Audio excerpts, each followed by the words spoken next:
Subscribe कीजिए हमारे channel को और बेल आइकन को दबाइए हमारी लेटेस्ट वीडियो सबसे पहले देखने के लिए।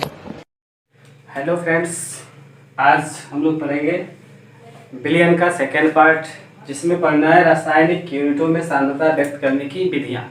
इसके पहले वीडियो में हम लोग पढ़ा है भौतिक यूनिटों में सांद्रता को व्यक्त करने की विधि। इसमें रासायनिक यूनिटों में सांद्रता व्यक्त करने की विधियाँ में पहला विधि है विलयन की सांद्रता ग्राम प्रति लीटर में। विलयन की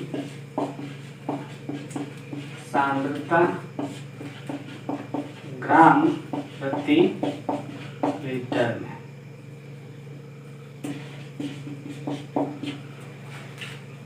देखिए, डेफिनेशन बनाने से पहले, किसी भी चीज का डेफिनेशन बनाना है उसके पहले हम यह देखते हैं कि अपने हिसाब से डेफिनेशन को बनाते हैं ताकि हमें वह डेफिनेशन अधिक समय तक याद रहे। जैसे हमें इसमें लिखा है ग्राम प्रति लीटर। प्रति लीटर का मतलब 1 लीटर, और ग्राम, अब कितना ग्राम दिया है कुछ पता नहीं है, यानी जितना ग्राम भूल जाएगा विलीन होगा 1 लीटर विलयन में, वही उस विलयन की सांद्रता कहलाती है ग्राम प्रति लीटर में। इस डेफिनेशन में क्या होगा कि किसी विलयन के 1 लीटर में विलय के ग्रामों की संख्या को विलयन की सांद्रता कहते हैं। 1 लीटर विलयन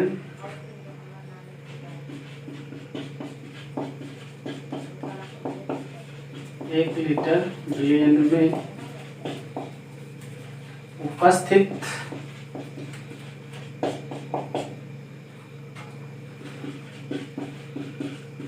विलय के ग्रामों की संख्या विलयन की सांद्रता ग्राम प्रति लीटर में कहलाती है।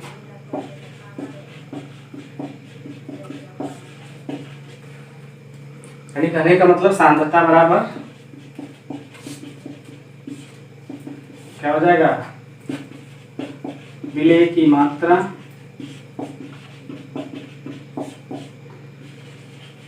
ग्राम में बटा विलयन का आयतन, इसमें इन लीटर, यानी इसमें लीटर में। क्या हो गया, सांद्रता विलयन की सांद्रता किसमें, ग्राम प्रति लीटर में। ग्राम प्रति लीटर में विलयन की सांद्रता हो गई विलय की मात्रा बटा में विलयन का आयतन। अब ये लीटर में दे रखा है, हम चाहे तो मिलीलीटर में भी कर सकते हैं, तो विलयन का आयतन लीटर में है। अब यहाँ यदि हम करेंगे मिलीलीटर में तो 1000 से क्या कर देंगे, गुणा कर देंगे। क्यों? क्योंकि 1 लीटर में होता है कितना, 1000 मिलीलीटर। ठीक, ये हो गई विलयन की सांद्रता। अब सेकंड है विलयन की नॉर्मलता।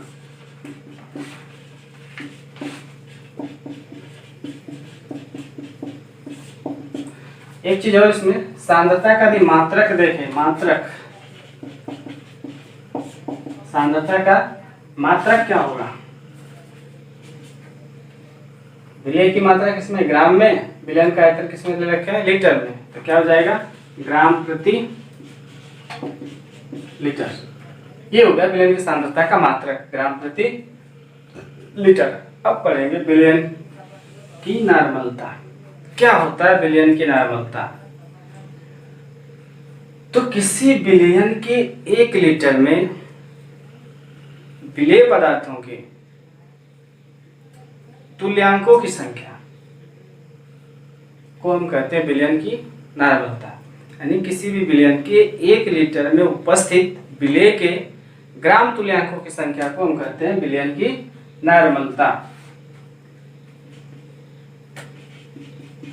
1 लीटर विलयन में उपस्थित विलेय के 1 लीटर विलय में उपस्थित विलय के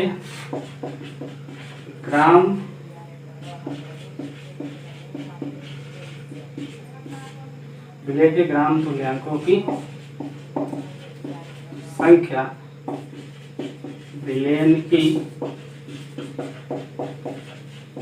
नॉर्मलता कहलाती है।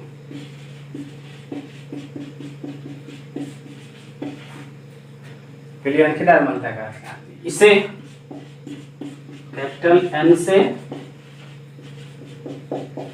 व्यक्त किया जाता है। विलयन की नॉर्मलता को कैपिटल N से व्यक्त करते हैं। यानी विलयन की नॉर्मलता बराबर क्या हो जाएगा?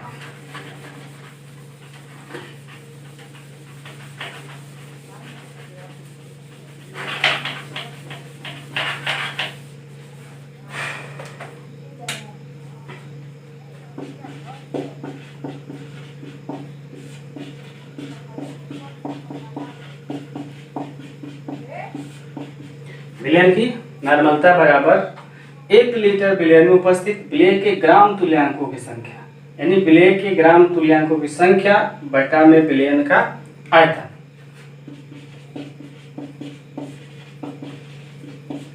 विलय का ग्राम तुल्यांक बटा में विलयन का आयतन। आयतन किसमें है? लीटर में। ये हो गया विलयन की नॉर्मलता। यदि इसका मात्रक देखें तो तुल्यांक प्रति लीटर, मात्रक क्या हो जाएगा? ग्राम तुल्यांक प्रति लीटर। किसकी? विलयन की नॉर्मलता। नॉर्मलता का मात्रक हो गया ग्राम तुल्यांक प्रति लीटर। अब विलय का ग्राम तुल्यांक किसको कहेंगे?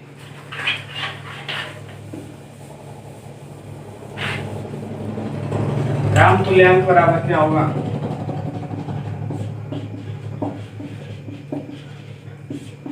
ग्राम तुल्यांक बराबर होता है, यहां लिख लेते हैं विलय का। विलय का ग्राम तुल्यांक बराबर विलय का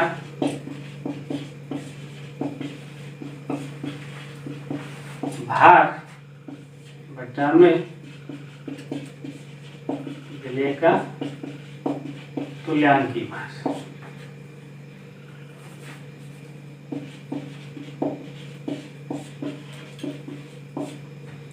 विलय का ग्राम तुल्यांक बराबर विलय का भार बटा में विलय का तुल्यांकी भार। अब हो जाएगा नॉर्मलता बराबर क्या हो गया? नॉर्मलता बराबर विलय का भार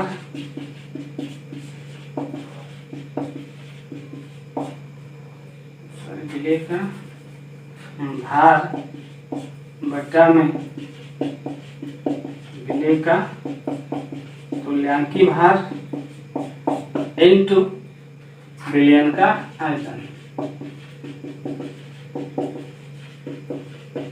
ठीक, तो ये हो जाएगा नॉर्मलता। हमने क्या किया? विलय का ग्राम तुल्यांक की जगह पर रख दिया विलय का भार बटा में विलय का तुल्यांकी भार, इतना इनटू नीचे है बटा में विलयन का आयतन, तो हमने लिख दिया विलयन का आयतन। अब एक चीज होता है, विलय का भार बटा में विलयन का आयतन बराबर होता है सांद्रता। विलय का भार बटा में विलयन का आयतन बराबर होता है सांद्रता। तो नॉर्मलता बराबर क्या हो गई? नॉर्मलता बराबर हमने इतने को लिख दिया सांद्रता और बटा में हो गया विलय का तुल्यांकी भार। अधिक नॉर्मलता को n से प्रदर्शित करें, सांद्रता को c से, तुल्यांकी भार को e से, तो n बराबर हो जाएगा c/e, या तो ये गुणा कर देंगे तो c बराबर हो जाएगा n इंटू e। ये हो गया विलयन की सांद्रता और नॉर्मलता में संबंध। ये हो गया संबंध सांद्रता और नॉर्मलता में। सांद्रता बराबर नॉर्मलता गुणे विलय का तुल्यांकी भार। इतना नोट करें। हो गया। सांद्रता बराबर नॉर्मलता गुणे तुल्यांकी भार, किसका? नॉर्मल विलयन।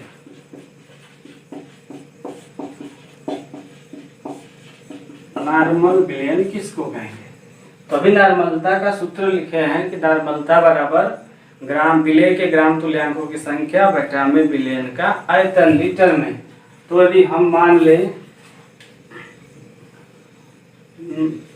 नॉर्मलता बराबर ग्राम तुल्यांक विलय का ग्राम तुल्यांक बटा में विलयन का आयतन,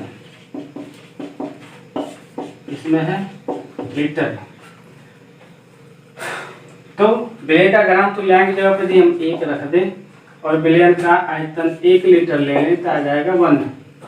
अनॉर्मलता हो गया 1, इसको लिखेंगे n, यानी 1 n का मतलब 1 नॉर्मल, यानी 1 लीटर में यदि हम ग्राम तुल्यांकों की संख्या 1 लिया तो उसको हम कहते हैं नॉर्मल विलयन।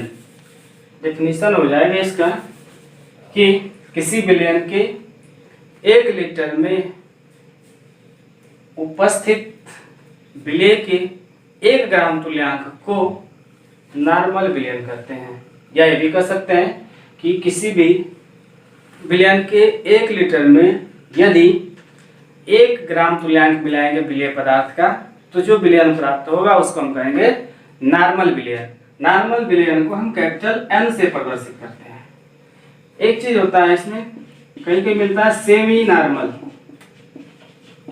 सेमी का मतलब आधा, आधा का मतलब n/2, सेमी। डेसी नॉर्मल यानी n/10 का मतलब डेसी, कहेगा सेंटी नॉर्मल, सेंटी का मतलब n/100, मिली नॉर्मल, मिली नॉर्मल का मतलब n/1000।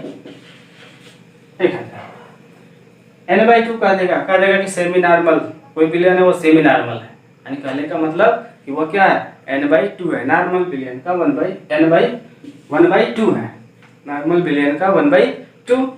डेसी विलयन यानी n/10, सेंटी n/100 और नॉर्मल विलयन मिली नॉर्मल का मतलब n/1000। ठीक है। इसके बाद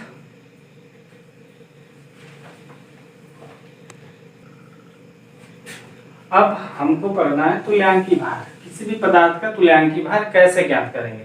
तो तुल्यांकी भार ज्ञात करने के लिए 3-4 तरीका है।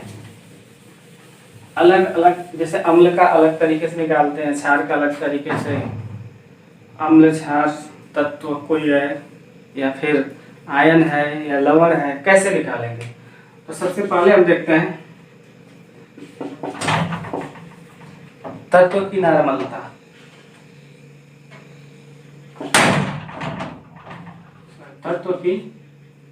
तत्व का तुल्यांकी भार।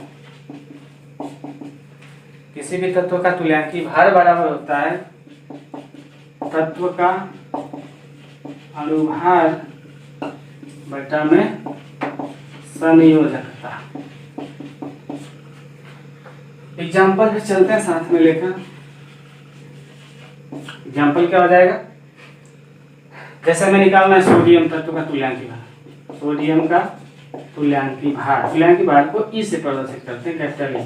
तो सोडियम तत्व का तुल्यांकी भार बराबर क्या हो जाएगा? तो सोडियम का लिखेंगे अणुभार 23 और संयोजकता लिखेंगे। सोडियम का संयोजकता कितना होता है? 1। संयोजकता किसको कहते हैं? कि कोई भी तत्व जो है जितने इलेक्ट्रॉन का आदान प्रदान करता है, जितना इलेक्ट्रॉन वो देगा चाहे जितना इलेक्ट्रॉन लेगा, वही उसकी क्या कहलाती है? संयोजकता। तो सोडियम क्या करता है? 1 इलेक्ट्रॉन देता है, इसलिए सोडियम की संयोजकता हो गई 1, यानी इसका तुल्यांकी भार हो गया 23। इस तरह से हम निकाल लेंगे तत्व का तुल्यांकी भार। सेकंड है आयन का तुल्यांकी भार। आयन का तुल्यांकी भार। आयन का तुल्यांकी भार बराबर हो जाएगा आयन का अणुभार बटा में आयन की संख्या। जैसे हमने ले लिया Ca++, कैल्शियम आयन की संयोजक की तुल्यांकी भार बताना है। कैल्शियम आयन का तुल्यांकी भार तो कितना होगा? कैल्शियम का परमाणु भार या अणु भार कितना होता है? कैल्शियम का 40 बटा में क्या लेना है? आयन की संख्या। कितने आयन है? 2, तो कर देंगे 2, ये हो जाएगा 20 का। ठीक है, 20 गुना के 40, ये हो जाएगा 20। तीसरा है,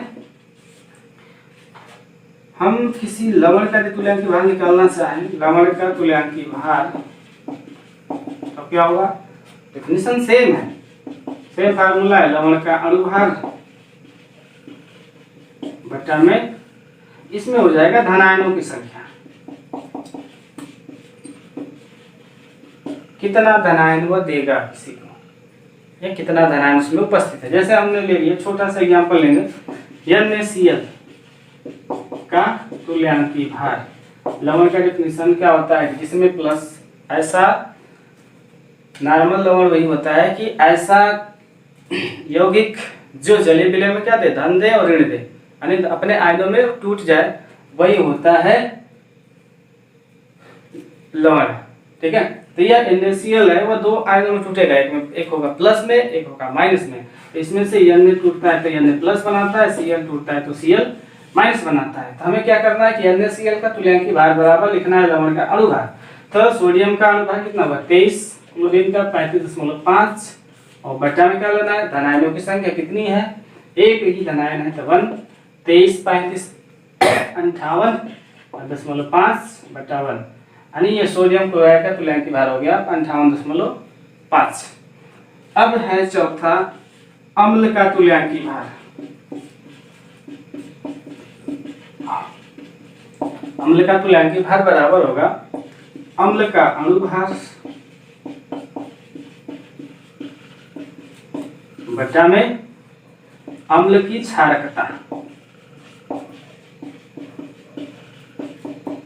अम्ल की क्षारकता या हाइड्रोजन आयन विस्थापितों की संख्या, मतलब कितने H+ उसमें से विस्थापित होंगे, उनकी संख्या ही उसकी क्या कहलाती है? क्षारकता कहलाती है। तो अम्ल का अणु भार बटा में अम्ल की क्षारकता। एग्जाम्पल हम लेते हैं, यहाँ पे एग्जाम्पल H2SO4 लेते हैं। H2SO4 का तुल्यांकी भार E कितना होगा? तो हम क्या करेंगे, किसमें देखेंगे कितने हाइड्रोजन विस्थापित होगा, तो कितना होगा? 2, यानी तुल्यांकी भार, अणु भार लिखना है सबका।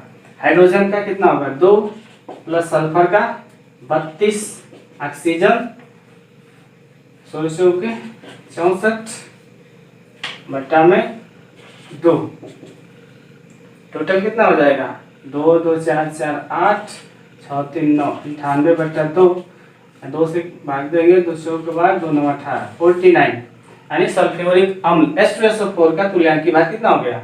49। अब हमको एक और है H3PO4 का तुल्यांकी भार लिखना है। H3PO4 का तुल्यांकी भार और H3PO3 का तुल्यांकी भार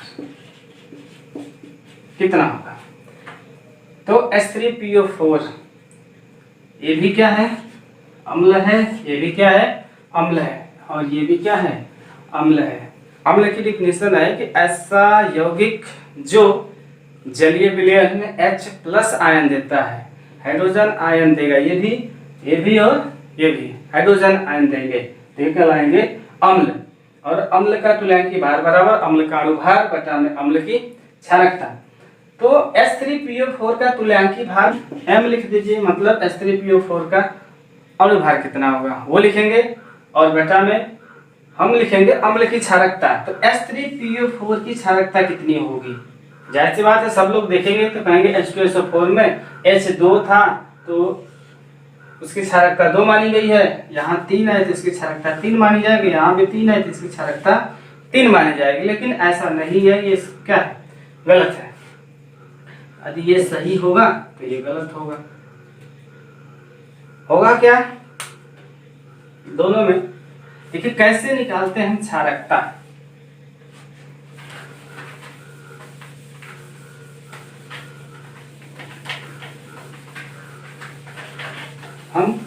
डायग्राम संरचना बनाएंगे H3PO4 का H3PO3 का।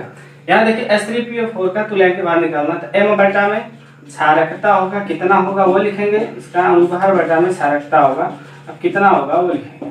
ठीक है, अब कितना है क्षारकता, तो देखने से तो पता चल रहा है 3, जहाँ भी देखने से पता चल रहा है 3, लेकिन ऐसा नहीं करेंगे क्या, फास्फोरस P ऑक्सीजन से जुड़ जाता है, एक OH 2 OH बच गया क्या, 1 2 3 1 OH। ठीक, ऑक्सीजन 4 हाइड्रोजन 3 यानी H3PO4 की संरचना हो गई ये। अब यहाँ कोई भी अम्ल उतना ही हाइड्रोजन आयन विस्थापित करता है जिसमें जितने OH होंगे, जितना OH होगा उतना ही वो क्या करेगा, H+ आयन विस्थापित करता है। यानी 3 है तो कितना H+ विस्थापित करेगा, 3, यानी इसकी क्षारकता हो गई 3 M/3। अब आराम से लिख लेंगे, हाइड्रोजन फास्फोरस ऑक्सीजन सबका अनुभार लिखकर जोड़कर 3 से भाग कर देंगे, तुल्यांक भार निकल जाएगा। हम कहेंगे H3PO3 का तुल्यांक भार कितना होगा, तो M बटा कितना होगा, तो यहाँ पर देख लीजिए कितना होगा। इसके लिए स्ट्रक्चर बनाते हैं, P एक ऑक्सीजन 1 OH 2 OH, ऑक्सीजन की संख्या कितनी है 3, 1 2 3 ऑक्सीजन आ गया, H की संख्या कितनी है 3, हमने 2 H लिख दिया, 1 H बचा, तो यहाँ H। अब इसमें कितने OH हैं, 2, OH की संख्या 2 है, इसलिए यहाँ से जो हाइड्रोजन H+ विस्थापित होगा 2, यानी H3PO3 का तुल्यांक भार M बटा क्षारकता, क्षारकता इसकी कितनी होगी 2। इस तरह से हम निकाल लेते हैं अम्ल का तुल्यांक भार। अब हम ज्ञात करेंगे क्षार का तुल्यांक भार।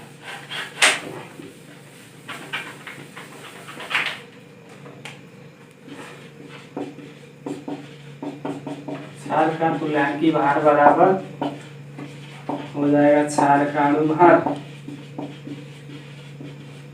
बटा में क्षार की अम्लता। क्षार का अनुभार मान जैसे ले लेते हैं calcium hydroxide CaOH2, calcium hydroxide CaOH2। अम्लता क्या होगा, जितना OH आयन विस्थापित होगा वही उसकी क्या कहलाती है, अम्लता कहलाती है। तो कैल्शियम कितना हो गया 40 प्लस ऑक्सीजन 2 ऑक्सीजन है 16 दूना के 32 प्लस हाइड्रोजन 2 है तो 2 और बटा में क्षार की अम्लता कितनी होगी, इसमें कितने OH विस्थापित होंगे 2, तो यहाँ हो जाएगा 2, यानी कितना हो जाएगा 4 3 7 और 0 2 2 4 बटा 2, कितना हो जाएगा 3 दूना के 4 3 7 14 यानी 37 आ जाएगा CaOH2, यानी कैल्शियम हाइड्रोक्साइड का तुल्यांक भार कितना हो जाएगा 37 हो जाएगा। इस तरह से निकालते हैं हम क्षार का तुल्यांक भार। अब एक चीज है इसमें नोट में देख लीजिएगा, कह रहा है नोट में क्या है कि यदि OH यदि किसी धातु से जुड़ता है, OH यदि किसी धातु से जुड़ेगा तो वह क्या कहलाएगा, क्षार कहलाएगा, क्षार का निर्माण होगा। और OH जो है यदि किसी अधातु से जुड़ता है, नॉन मेटल से जुड़ता है तो वह बनाएगा क्या, अम्ल बनाएगा। जैसे भी देख लीजिए KOH, इसमें K आपका है वो क्या है, धातु है, OH जुड़ा है इससे तो ये KOH क्या है, क्षार है। लेकिन हम कह दे H2SO4, देखने से तो पता नहीं चल रहा है कि इसमें OH भी जुड़ा है, लेकिन इसका स्ट्रक्चर ऐसे होता है, सल्फर ऑक्सीजन और एक OH 2 OH और एक O, इस तरह का होता है H2SO4। इसमें कितने OH हैं, 2 OH, और ये दोनों OH किससे लगे हुए हैं, अधातु से, यानी कि ये किस चीज का निर्माण किया, अम्ल का। अभी हमने बताया H3PO4, इसमें भी P oxygen OH OH OH, इसमें भी तीनों OH जो है किससे जुड़ा है, फास्फोरस से, और फास्फोरस क्या है, अधातु। इस तरह से ये बन गया क्या, अम्ल। ठीक है, नेक्स्ट एक एक एग्जांपल लेते हैं जिसमें दिया रखा है 4 ग्राम सोडियम हाइड्रोक्साइड को जल में घोलकर 250 ml का विलयन बनाया गया है। विलयन की नॉर्मलता ज्ञात करना है, कितना होगा। तो दे क्या रखा है, 4 ग्राम सोडियम हाइड्रोक्साइड को घोला गया है, यानी विलय का भार दे रखा है कितना ग्राम, 4 ग्राम। विलयन का आयतन दे रखा है कितना, 250 ml। ठीक है, एन ज्ञात करना है। तो हम लोग पढ़े हैं लेकिन फार्मूला विलयन का, नॉर्मलता बराबर क्या होता है, विलय के ग्राम तुल्यांक की संख्या, ग्राम तुल्यांक की संख्या बटा में विलयन का आयतन, विलयन का आयतन किसमें पड़े हैं, इन लीटर में। यहाँ क्या दे रखा है, ml में। तो हम इसको ml बनाने के लिए क्या करेंगे, 1000 से गुणा कर देंगे, ये हो जाएगा आपका ml में। नीचे नहीं गुणा करना है, ऊपर करना है, क्योंकि 1/, रहेगा तो कहाँ जाएगा, ऊपर चला जाएगा। ठीक है, अब हमें निकालना है विलयन के ग्राम तुल्यांक की संख्या क्या होगा। तो ग्राम तुल्यांक बराबर पढ़ चुके हैं, ग्राम तुल्यांक की संख्या बराबर क्या होगा, विलय का तुल्यांकी भार,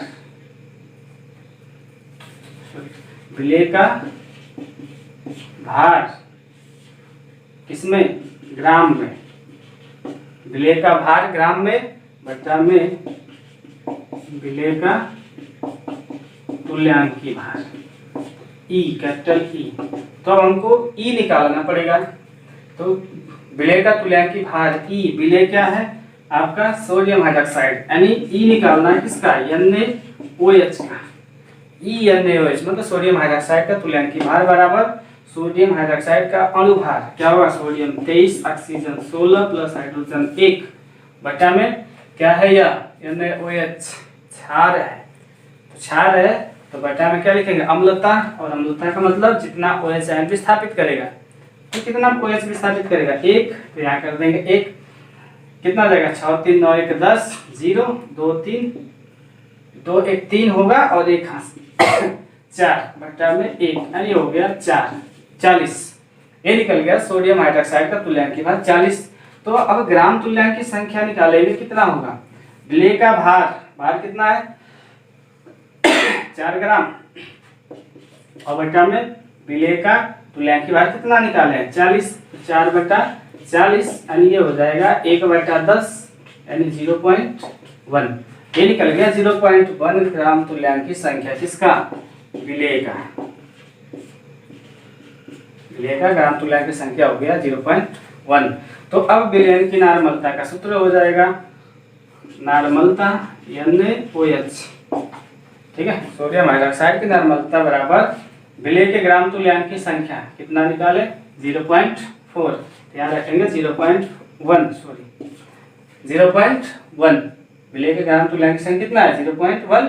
बटा में विलयन का आयतन, विलयन का आयतन कितना है, 250 ml। तो 250 और गुणे 1000, यहाँ कर दीजिए 1000।